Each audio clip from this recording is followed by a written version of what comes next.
qui vous fait rencontrer les Bretonnes et Bretons qui font que la Bretagne ne cesse de grandir chaque jour par ses initiatives.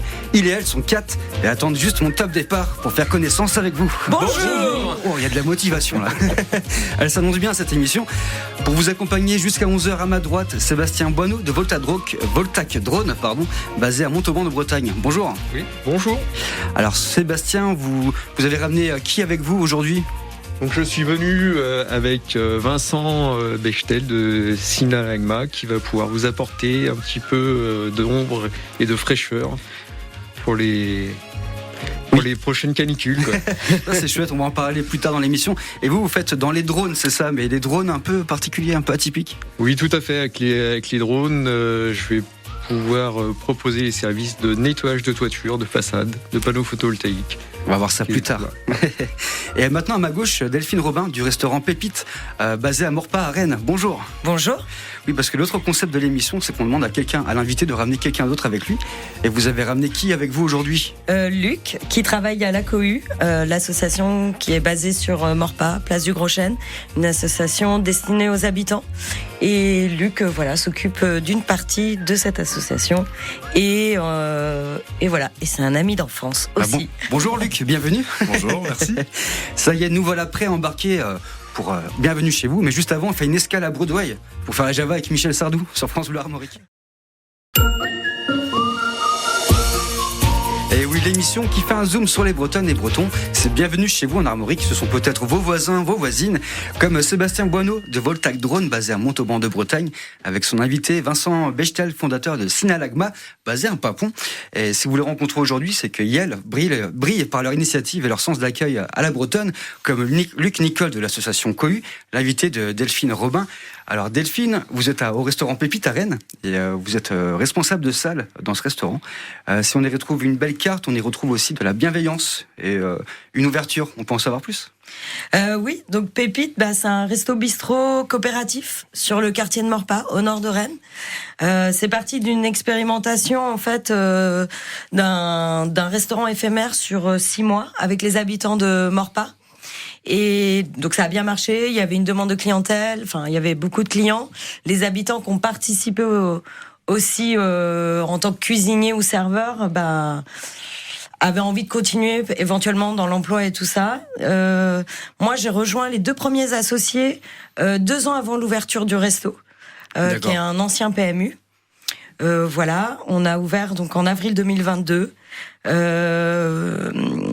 On a tout refait dans cet ancien PMU. C'est hyper chaleureux, j'ai envie de dire. Comme un PMU, c'est chaleureux le PMU. Oui, tout à fait. Mais les couleurs ont changé, on va dire. Je pense. On évite le vert et. Ouais, voilà. C'est du jaune à la place, je crois, non ?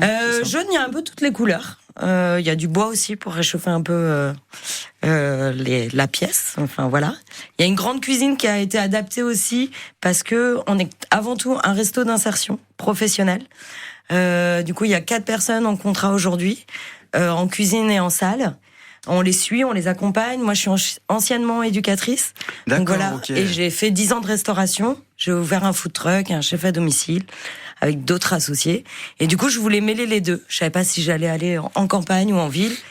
Et voilà, j'ai rencontré ces 2 personnes. Parce qu'il y a aussi l'idée de recréer du lien social dans un quartier qui est un peu mal vu d'un œil extérieur, alors que c'est pas vraiment ça la réalité, comme vous le disiez avant de préparer l'émission, voilà. Ah oui, pas du tout. Il y a plein d'associations qui justement œuvrent que ce quartier vive. Enfin, il y a plein de choses.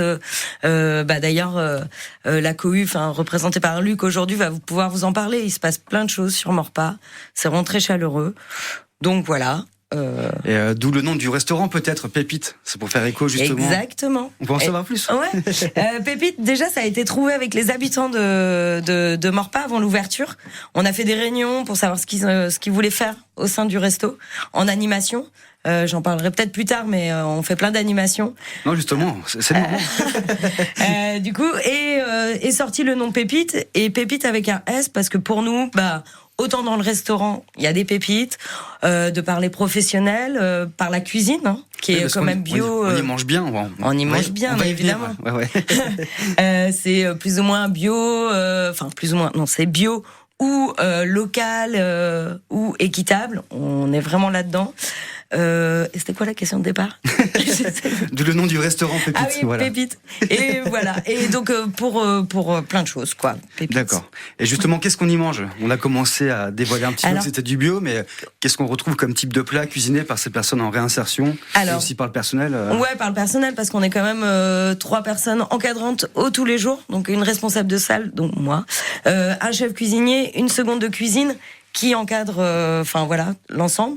Après, il y a Arnaud aussi qui est en insertion, qui s'occupe des personnes qui accompagnent côté insertion, et Laurent qui s'occupe de l'administration gestion. Donc pour revenir à la cuisine, donc en fait c'est un menu à la semaine. Il y a toujours 2 plats végétariens et un plat carné, poisson ou viande. D'accord. On fait très attention à ça. Les menus sont pas excessifs, voilà, on peut y manger bien. On a le côté caisse solidaire. C'est-à-dire que les gens, pour 4 €, donc là, on demande une part à la citoyenneté, d'aider, en fait, pour les personnes, notamment les habitants de Rennes, de Rennes, pour qu'ils aient accès au restaurant, à moindre prix, quoi, avec 4 € de réduction. Et c'est ouvert tous les jours ou c'est ouvert tous les jours, ouais, du lundi au vendredi, de 9h à 15h. Okay. Et le vendredi, quand il y a une animation, le soir, c'est ouvert jusqu'à 22h. Justement, j'y y arrivais. Ça se transforme en bistrot coopératif, je crois, une fois la nuit tombée, parfois, dans certaines occasions. Ouais, bistrot participatif. Participatif. Ça veut dire que les bénévoles ou les bénévoles sociétaires, on va dire, peuvent participer, aider au service ou animer, co-animer, en fait, les animations qu'ils ont envie de faire. Enfin, voilà. D'accord. Voilà, on a un petit programme. Il y a parfois des karaokés, des spectacles, notamment ce soir. Qu'est-ce qu'il y a ce soir d'ailleurs? Oui. Alors à 19h, il y a un spectacle de Maëlle Bulle. Ça s'appelle Je suis grosse, gourmande, et je sais pas si on peut le dire à l'antenne. Mais si, je t'emmerde. Okay. À 19h au sein de notre bistrot, c'est l'histoire d'une indigestion que l'on nomme grossophobie par l'artiste, donc Maëlle Bulle. Maëlle aborde différents sujets: l'alimentation et la santé, la lutte contre les discriminations, le féminisme, la famille et les transmissions, avec nos repas familiaux gargantuesques. C'est vrai, surtout à Noël. Voilà. Et cette conférence gesticulée dure 1h40. Elle est pleine d'humour, de tendresse. Elle parle de sa famille et de son parcours de vie. On a une odeur de gâteau qui vient se mêler au spectacle, donc ça va être très animé. Et donc c'est gratuit ce soir, c'est ça? Et c'est gratuit, c'est entrée libre. Et ça, c'est tous nos spectacles, en fait, c'est au chapeau. D'accord. On rémunère l'artiste grâce au chapeau, c'est ça? Grâce au chapeau. Après, parfois, et c'est normal, les artistes professionnels, on arrive à trouver une petite enveloppe, mais voilà, on demande une petite participation aussi des personnes. Mais comme ça, tout le monde peut venir, et c'est notre but aussi dans notre bistrot, c'est que on se sent pas exclu. On ouvre le quartier. Exactement, côté culturel, moi, c'est vraiment un vouloir. Fait par et pour les habitants, en fait, c'est ça? Ouais, c'est ça. Ouais.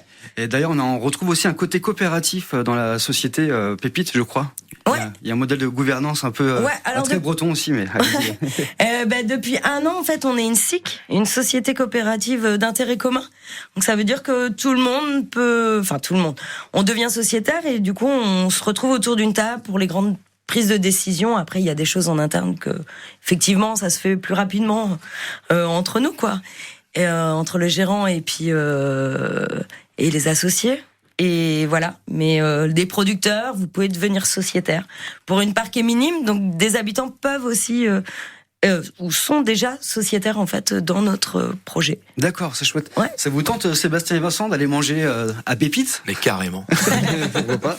Vous connaissiez peut-être ou Pas du tout. Pas du tout loin. Okay, bon, voilà, la perche est lancée. Exactement. Il n'y a plus qu'à réserver l'entraide et l'accueil au restaurant Pépite à Rennes, un modèle breton à suivre comme un phare dans la nuit. C'est pas moi qui le dis, c'est Étienne Dao sur France Bleu Armorique. 10h-11h, bienvenue chez vous sur France Bleu Armorique. Et oui, zoom sur les Bretons et Bretonnes qui font bouger votre Bretagne dans Bienvenue chez vous. À l'instant, nous avions la présentation du restaurant Pépite à Rennes par Delphine Robin. Maintenant, je me tourne vers mon deuxième invité, Sébastien Boineau de Voltac Drone, basé à Montauban de Bretagne. Alors, Sébastien, vous êtes dans le domaine de la rénovation, mais je crois savoir que vous avez troqué votre échelle contre un drone. Oui, tout à fait. Donc avec mes drones, on va pouvoir nettoyer, démousser tout ce qui est toiture, façade, panneaux photovoltaïques. Parce que justement, on a votre drone en studio. Oui. C'est très léger, pourtant c'est un petit peu imposant, mais ça fait à peine 4 kilos, c'est ça? On a 4 kilos, ouais. Ouais, ça ressemble à une abeille ou un frelon. Je disais ça. Oui, d'ailleurs, drone vient du nom frelon. Ah ok, c'est pour ça en fait. J'étais Voilà. pas vraiment à côté de la plaque. Non. Et donc ouais, vous faites un diagnostic à partir du drone, c'est ça Bah, la plupart du temps, c'est un diagnostic visuel. Après, effectivement, si on a une hauteur et qu'on ne voit pas certains détails, on va pouvoir utiliser un plus petit drone qui va permettre de capter une image ou de la vidéo et de voir éventuellement ce qu'il y a à faire. Ouais, parce que sur votre drone là, on peut, il y a une caméra, mais on peut aussi fixer des outils, il me semble, c'est ça ? Tout à fait. Ok. Donc on va adapter les outils selon ce que l'on veut faire. On a des systèmes de perches qui sont orientables jusqu'à 88 degrés. Et donc quand on est en position au-dessus d'une toiture, on va pouvoir aller jusqu'à 50 mètres carrés quasiment en ne bougeant quasiment pas, quoi. D'accord. Et vous faites quoi comme type de travaux ? Et on fait du démoussage en utilisant des produits à action lente. C'est-à-dire qu'une fois que le produit va être pulvérisé, et ça va atteindre les mousses, ça va tuer les mousses, et au bout de quelques mois, entre 6 mois et 1 an, on va retrouver une voiture qui va être totalement propre. D'accord. C'est vraiment destiné aux particuliers, aux professionnels, ou c'est ouvert à tout le monde ? C'est aussi bien aux particuliers, que ce soit les maisons traditionnelles, des maisons un peu plus évoluées, des belles demeures, les châteaux, du bâtiment industriel aussi, tout ce qui est bardage métallique, ça se fait très bien, quoi. D'accord, Ouais. c'est assez original parce que moi je connaissais les drones pour filmer, mais des drones dans le bâtiment, elle vient d'où cette idée ? Cette idée, ça vient d'un besoin. L'idée à la base, c'est de limiter les risques d'intervention. On évite d'installer un échafaudage qui en plus risque de rester pendant X temps. Pour exemple, j'ai travaillé pour la société Thésée, qui sont un peu spécialisés dans le ravalement. Et donc, on a, avec l'un de mes confrères, on est allé préparer les façades du Brit Hotel, route de Lorient. D'accord. Donc, on a pulvérisé un produit. Comme ça, après, l'entreprise Thésée n'avait plus qu'à installer un échafaudage ou autre et vraiment appliquer la peinture. Ouais, donc c'est vraiment un gain de temps en fait, même d'économie, je pense. Voilà, c'est un gain de temps. Et vous travaillez aussi sur les églises, il me semble, parfois ? Oui, tout à fait. Ouais. On travaille sur les églises. Le tout, ce qui est très important, c'est d'établir un périmètre de sécurité. Le minimum toléré est de 10 mètres. Bon, pour être bien, il faut 30 mètres. Et s'il y a une route ou autre, forcément, on va. Ouais, c'est ça. Si on peut éviter, on va pas la bloquer, mais si on peut la bloquer, c'est très bien. Parce qu'en général, on reste pas très très longtemps, quoi. Et vous avez toujours été dans le drone ? Non, pas du tout. Non ? Avant, je travaillais pour une entreprise multinationale qui était fabricant de mobilier de bureau. Ah oui, d'accord, vraiment un virage à 180 degrés. Tout à fait. Elle vient d'où cette idée un bon matin de se dire je vais acheter un drone et puis faire de la rénovation de bâtiments pour préserver le patrimoine, etc. Un beau matin, on se réveille, on est fatigué, on n'aspire plus à ce qu'on fait, même si ça fait déjà longtemps que j'y réfléchissais. Et moi, je voulais vraiment utiliser des outils innovants et où il n'y ait pas de blocage, qui soit toujours évolutif. Donc j'ai réfléchi, soit effectivement m'orienter pour être pilote de drone, ou éventuellement faire de la programmation en intelligence artificielle. D'accord, ok. Et vraiment l'innovation, la futur, technique, c'est vraiment mon truc, quoi. Et qu'est-ce que je voulais dire ? Les drones, justement, est-ce que vous avez fait appel à ces drones, Vincent, peut-être, pour vos structures en bois ? J'ai pas encore fait appel à ces drones pour mes structures en bois, mais on pourrait imaginer effectivement une collaboration. On est en train de discuter ensemble de shooting drone dans l'écosystème des dronistes que Sébastien connaît bien. J'imagine, parce que c'est vrai qu'il y a un côté évasion dans le drone. Moi, j'ai pu essayer une fois un drone avec une caméra. On vole, en fait, il y a un côté un peu ludique, jeu vidéo. C'est vrai que c'est chouette. Il y a pire comme métier. Oui, c'est clair. C'est vraiment quand on en vient à utiliser le drone, ce que c'est pas toujours le cas, c'est vraiment, si je puis dire, une récompense, quoi. Oui, j'imagine. Il y a toujours un petit peu de l'adrénaline, mais le tout, c'est de bien se préparer au départ pour qu'une fois en vol, on se focalise sur la partie vol. Puis il y a un aspect écologique pour démousser les toits, c'est ça ? Oui. Vous utilisez un produit biodégradable. On est sur un produit biodégradable qui fait partie de la famille des biocides. Qui dit biocide, il y a une certaine réglementation. Donc on est obligé d'avoir vraiment une traçabilité entre l'achat et jusqu'à le recyclage des produits. On est obligé de faire appel à des entreprises spécialisées. D'accord. Et il n'y a pas besoin de brosser le toit. Non. Enfin, le produit agit seulement. Non, la plupart du temps, il n'y a pas besoin de brosser. Après, effectivement, il m'arrive de temps en temps, alors je vais brosser, je vais vraiment utiliser un système de perche avec un balai qui est très doux, c'est fait pour nettoyer les carrosseries. Je vais enlever le plus gros de la mousse et ça va permettre d'éviter de ne pas utiliser trop de produits, quoi. Je crois que vous êtes intéressé à Delphine, peut-être pour le restaurant Pépite. Non, Non, il n'y en a pas besoin. Il n'y a pas des toits à démousser. Non, il n'y a pas de toit. En fait, on a des cailloux au-dessus. Okay. Non, mais ça m'intéresse toujours. Enfin, nous, on a un ami qui travaille avec un drone, justement, Macaro Production, et du coup, en fait, il fait des photos. Donc, ça fait quelques années qu'il nous baigne dans le drone, on va dire. Oui. Moi, ce que je trouve intéressant aussi dans ce que Sébastien propose, c'est l'aspect patrimoine ancien.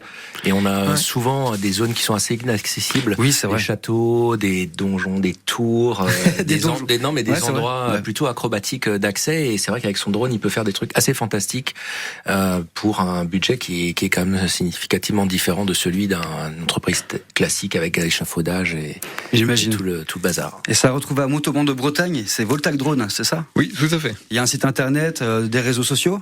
Oui, donc on peut me retrouver sur www.voltac-drone.com où on peut me contacter aussi sur le 07 72 50 17 74. Eh ben c'est parfait. Voilà. Dans un instant, on fait un zoom sur Luc Nicole de la Cohue à Rennes, l'invité de Delphine Robin.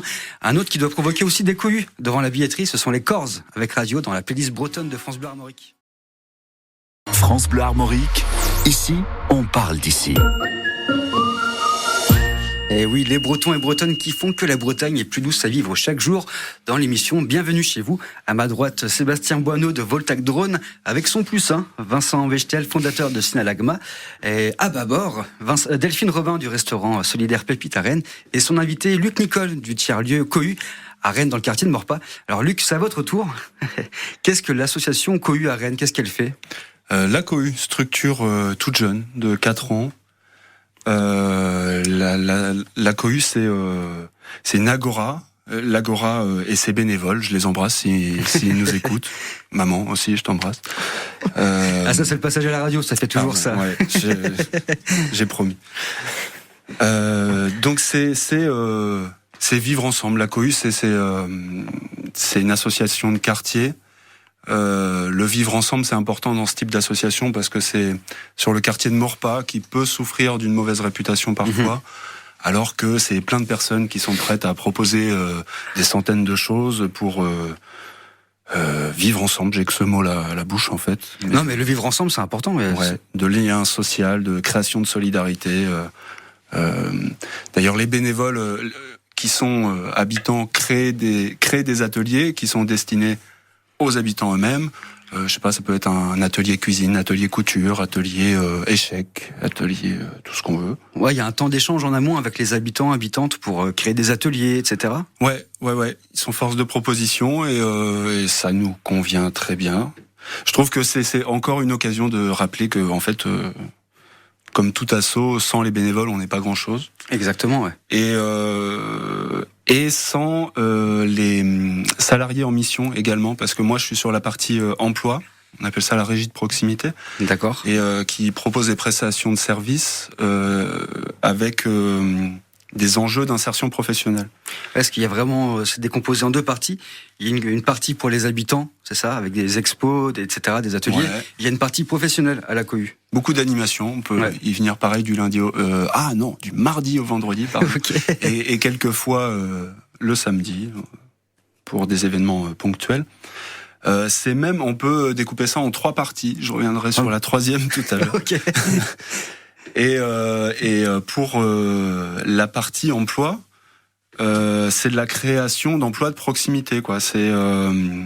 On traite avec un public qui peut avoir des problématiques de mobilité ou des problématiques des personnes éloignées de l'emploi depuis un moment. Je pourrais simplifier en disant qu'on est parfois, pour certains, la première marche avant l'emploi d'insertion. D'accord, ouais, ça permet de retrouver une prise, en fait, un pied dans le travail, oui. en fait. Dans Et un puis de parcours haché, découvrir des compétences avec quand même des premiers... Après, il y a des personnes là qui sont là pour encadrer, etc.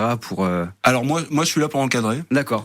Mais toujours avec la touche cohue, quoi. C'est quoi la touche cohue? C'est ça. Je sais pas si je vais réussir. Ouais, je crois qu'il y a du sourire déjà. Il y a pas mal de sourire. Carrément. Ça s'entend que je parle. C'est ça. Convivialité. On fait confiance aux personnes. En mission. En mission, mais on fait confiance aux bénévoles. Ça se passe concrètement quand vous recevez, par exemple, une personne qui veut travailler. Comment ça se passe? C'est ça. J'ai pas d'idée préconstruite sur cette personne. D'accord. Il y a une bienveillance déjà. J'espère à la hauteur. On est à la même hauteur. On s'installe autour d'une table, parfois dans ce bouillon effervescent qu'est la cohue. Et puis je vais tâcher d'en découvrir plus sur la personne et voir si moi je peux aider cette personne. Alors dans un premier temps avec quelques heures de travail, que ce soit en espace vert, du ménage, de la manutention, c'est des premiers niveaux de qualification quand même, quoi. D'accord, ok. Il y a des savoir-vivre, peut-être des savoir-être aussi, etc. Mais je pense que vous travaillez avec la cohue à Pépite. Oui. Je pense qu'il y a un... Ouais. Il y a une passerelle. Il y a une passerelle, effectivement. On fait appel à la cohue pour certains services.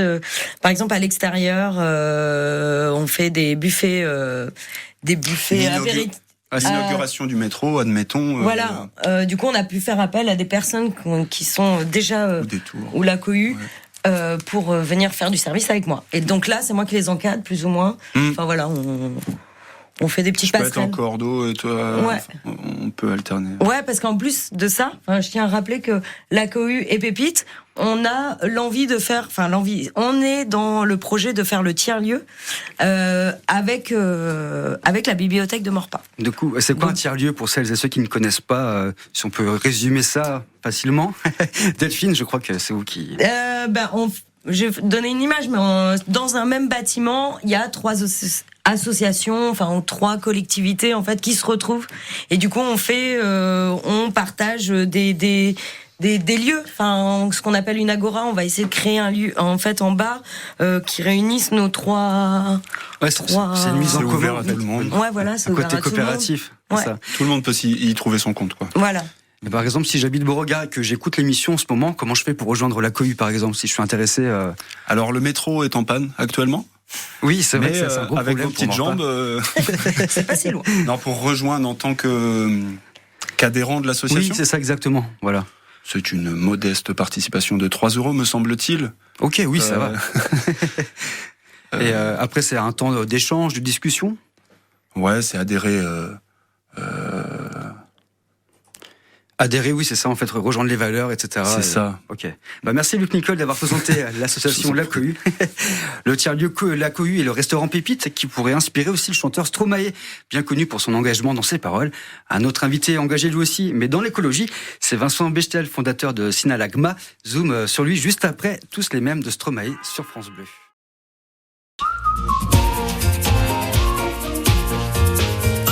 Bienvenue chez vous, l'émission qui braque ses projecteurs sur vos voisins bretonnes et bretons qui rendent la Bretagne plus belle. Pour vous accompagner jusqu'à 11h, à ma gauche, Delphine Robin du restaurant Pépite et Luc Nicole du tiers-lieu Cohue, tous deux basés dans le quartier de Maurepas à Rennes. Et à ma droite, Sébastien Boineau de Voltac Drone, basé à Montauban de Bretagne, avec son invité, Vincent Bechtel, fondateur de Synalagma. Alors, Sébastien, pourquoi vous avez ramené Vincent avec vous aujourd'hui? Bienvenue chez vous. J'ai ramené Vincent. Tout simplement parce que je croyais en sa belle proposition qui permettent de nous rafraîchir, si je puis dire, l'été, tout en utilisant des matériaux biodégradables, quoi. Oui, parce que c'est ça, Vincent. En fait, vous construisez des structures en bois Après, je résume simplement. Hein. Je pense que c'est beaucoup plus complexe pour créer des îlots de fraîcheur. Exactement. En fait, nous, on cherche à la fois combattre les îlots de chaleur humains. Donc, ce sont des phénomènes qu'on connaît de plus en plus en ville, notamment. Et on sait que le coût du changement climatique est parti et qu'on doit malheureusement devoir déjà s'adapter. Et s'adapter, ça veut dire comment on fait en été. Rennes à 40 degrés, Rennes à 45 degrés, c'est demain. Donc comment on fait pour s'adapter? Oui. On peut pas mettre des arbres partout nécessairement à cause de questions basiques d'urbanisme. Et même la clim, ça pollue. On va et la partout, clim, c'est pas complètement dingue. En tout cas, nous on parle de rafraîchissement urbain et rafraîchissement extérieur. Donc on va vraisemblablement pas climatiser l'extérieur, même si certains y songent. Nous, on va plutôt travailler sur le végétal et le bois. Donc, on a une offre de structures en bois aérienne assez frugale, tout fabriqué en Bretagne avec des matériaux locaux qui sont végétalisés, qui permettent d'abaisser significativement la température.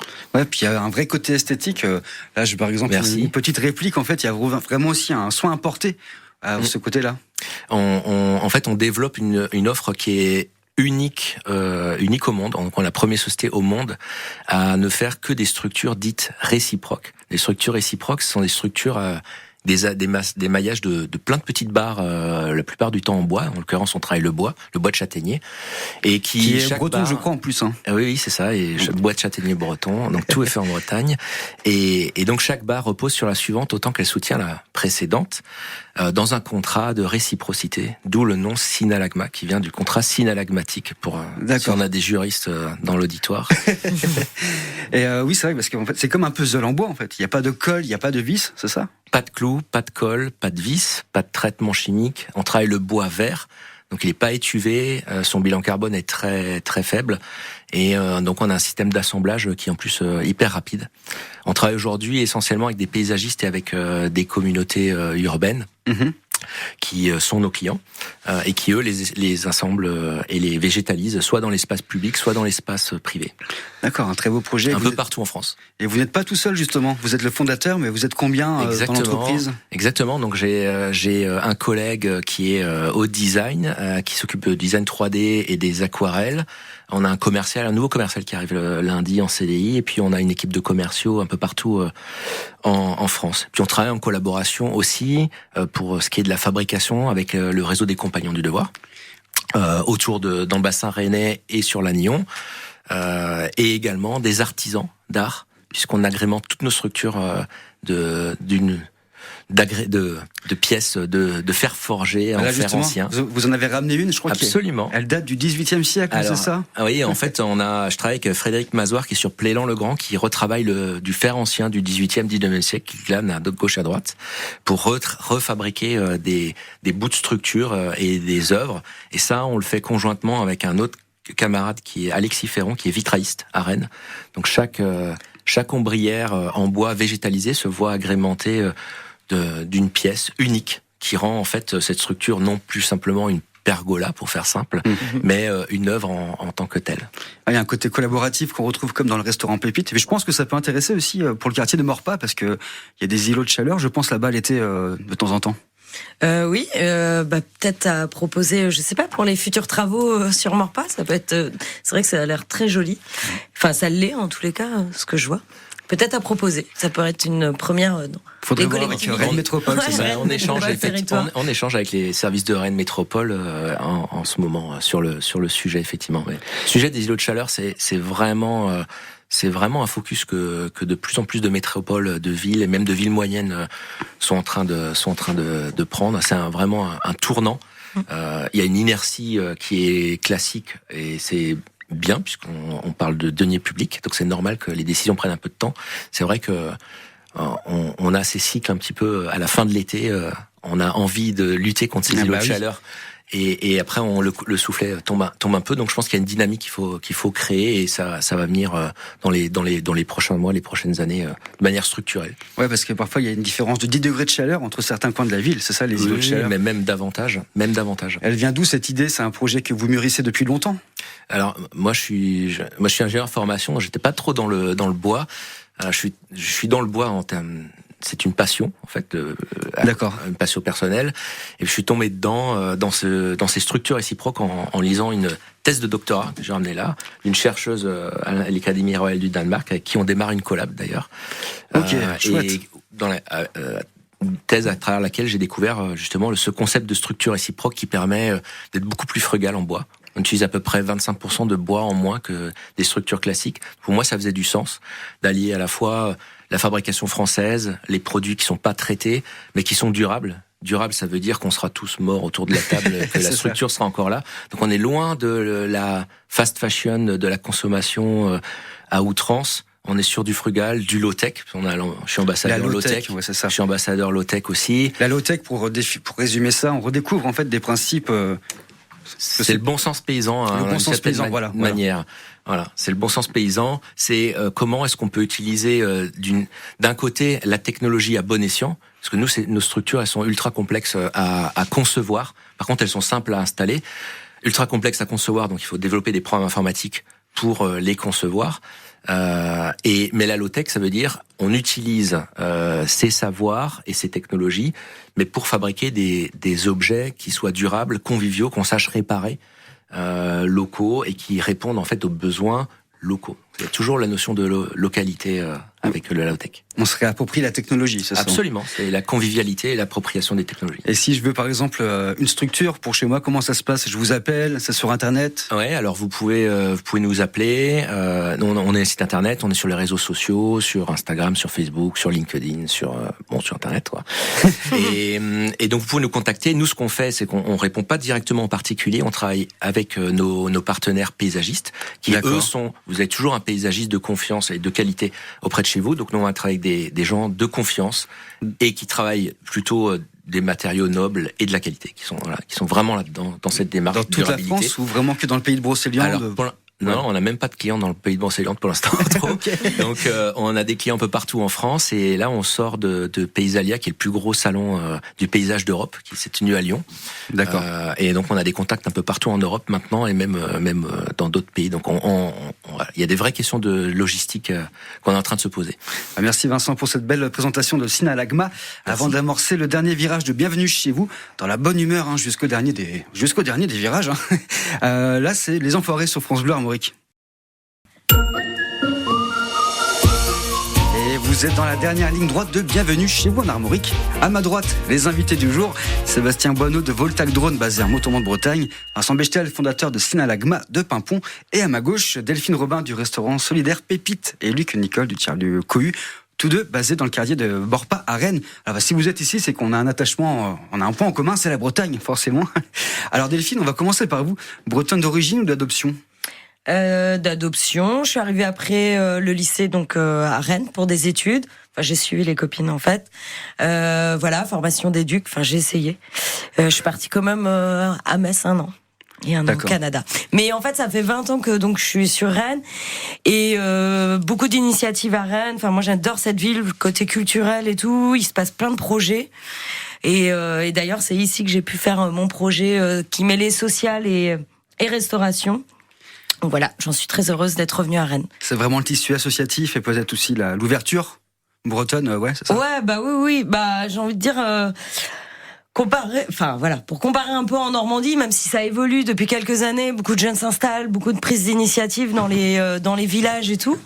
Mais à Rennes, Rennes en Bretagne, en tous les cas, j'ai l'impression que ça date un petit peu plus. La génération de nos parents était déjà dedans, dans le bio, tout ça, ouais. Un petit peu plus en avance, on va dire, que la Normandie. Mais ça me reste cher, la Normandie, quoi. Je renie pas du tout. Oui, je tiens à le dire quand même. La Bretagne, c'est ça. Mais voilà. Non, mais juste pour dire. C'est des amis, les Normands, les Normandes, voilà. Oui. On va pas commencer à provoquer un bad buzz. Ah non. Et vous, Luc, vous approuvez aussi peut-être ce même constat? Et pareil, ouais. Enfin, ça fait un petit moment, pareil, 1 an après le lycée, comme Delphine, quitté parce que d'adoption, mais on commence à prendre racine depuis le temps quand même. Oui, bah 20 ans, vous êtes breton, je pense. C'est ça, ouais, ça vient. Moi, je vous adoube. C'est ça en direct. Merci. Et c'est vrai que c'est une région qui, pour quelqu'un qui sort du bac, bouger un peu plus. Moi, je suis venu faire musicologie à Rennes aussi. C'est quelque chose qu'il n'y avait pas à Caen. Voilà.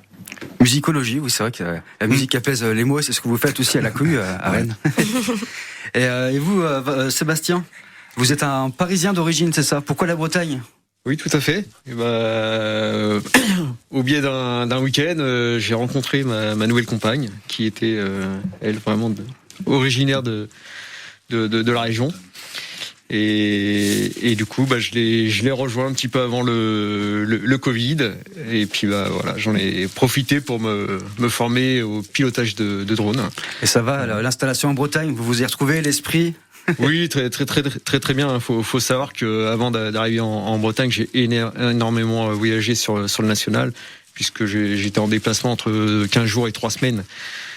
De par mon travail avant. D'accord. Et voilà, je suis venu m'installer vraiment pour la qualité de la vie, quoi. Et vous allez y repartir de la Bretagne? Non, je pense pas. Ou... Non, je pense dirige un peu la question, mais... Non, il n'y a pas de raison que je parte. Je suis très bien ici maintenant. Et vous, Vincent, vous venez vraiment de l'opposé, vous moi, je venez viens d'Alsace. d'Alsace. Okay. Oui, voilà, on est frères en fait. Oui, c'est ça. Exactement. Donc moi, j'ai suivi mon épouse qui est alsacienne aussi et qui a appris ses études d'ostéo à Rennes. Et donc on a décidé de s'implanter là 17 ans de ça. On avait prévu de s'installer pour 5 ans. Ah et oui. ça fait 17 ans qu'on est là. Pourquoi? C'est l'esprit, c'est... En fait, je pense que ça rejoint un peu ce que Luc et Delphine disaient aussi.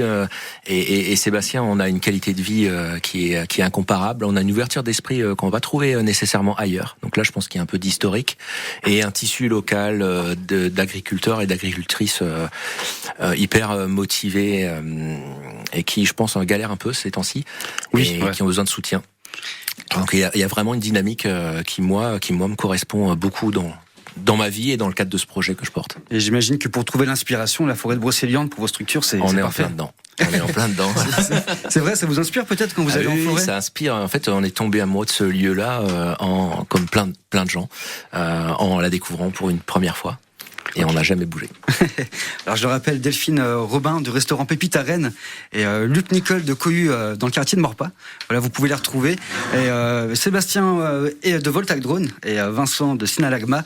Voilà, des très beaux projets avec des valeurs. Voilà, c'est ça, bienvenue chez vous en Armorique, des valeurs et de la bonne humeur. Merci à vous d'être venus. Merci. Merci. Merci.